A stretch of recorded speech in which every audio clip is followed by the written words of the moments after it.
Someone requested me to stop making these videos, but Faber ain't a quitter, so guys, only 12 more days.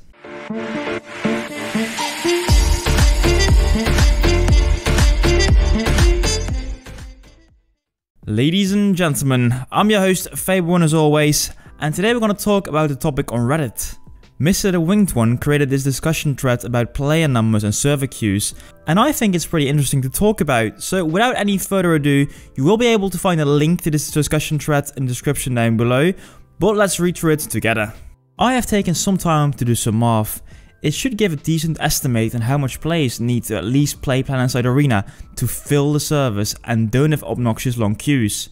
I also say fill servers because the developers made it 300 and also it's one of the main selling points. Let's say an average match of the Battle Royale game mode lasts 30 minutes. I will go out and say that waiting more than 5 minutes for a match to start is generally not acceptable. This means you need to start at minimum 12 matches an hour. Now comes the most difficult part, determining when people die within a match. I have done a small amount of research in the progression of the remaining players in other BR games, but it still will not be accurate as there are a few factors that need to be considered. You start a round with guns, which could mean that killing could start sooner in Planetside Arena. Furthermore, the movement in PSA is different with the ability to spawn a vehicle at will. I do have to say that I have never put time into playing a BR game myself, as I find starting over with nothing one of the worst game designs that exists. Another 40% will die within the 20 to 25 minute mark. Taking all of this into account would mean that you need around 800 players playing at all time to keep the servers rolling at the issued minimum values. As a little comment from myself in between, you also have to take into account the following, and that is that the game will have respawn terminals.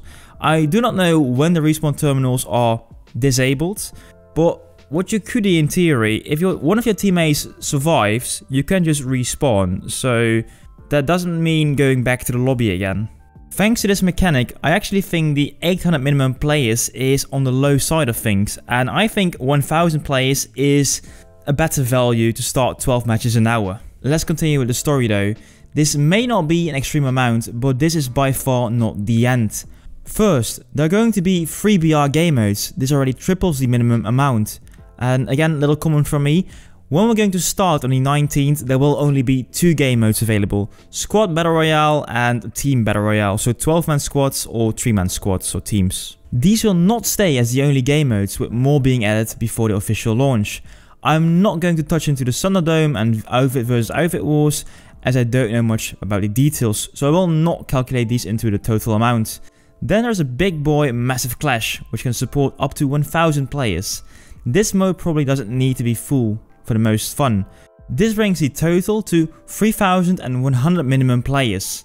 As I do not completely agree with the math being done over here, let's actually take the 1000 players I mentioned earlier and double that amount because there will be 2 game modes. Massive Clash is only going to release in 2020, so I don't think it's relevant for right now. So, in conclusion, if you follow my math, you will need at least 2000 players. The Winged One isn't done yet though. I haven't touched on the last important thing, and that is regions. Most people would like to play on servers closer to home, to have a better ping, which means that the world should be separated into chunks. I will take 3 regions in account: Europe, America and Asia. These regions all have different prime times, but the prime times aren't important right now. We're talking about the minimum amount of players in the lowest gaming hours. And all of these need to endure them without long queues, otherwise some people might hop over to another region, and that could ruin it for the others in their own region. In the end, the minimum amount of players you will need at any point is 9300, where every region needs to take 1/3 of the burden. I completely agree that servers will be of utmost importance because of ping reasons and stuff, but we're having some different numbers, so instead of 9300, we only need 6000 players. Mr. The Winged One finishes though with the last point. To put this wall of text into perspective, Planetside 2 has about 2800 this Saturday evening of writing, where the European servers would pull a little over 1600 during their prime time. This is the message from Mr. The Winged One, and I think it's a reality check. Will there be enough players to sustain the game? In theory, if every player from Planetside 2 would hop over to Planetside Arena, which is of course not the case, even then there wouldn't be enough players to start the game regularly. But that is also where the marketing has to come in from Daybreak. Like I have mentioned multiple times, Planetside Arena isn't made for Planetside players. They're trying to reel in new players from a different market. Is there a lot of hype in the outside world about Planetside Arena? No, not at all.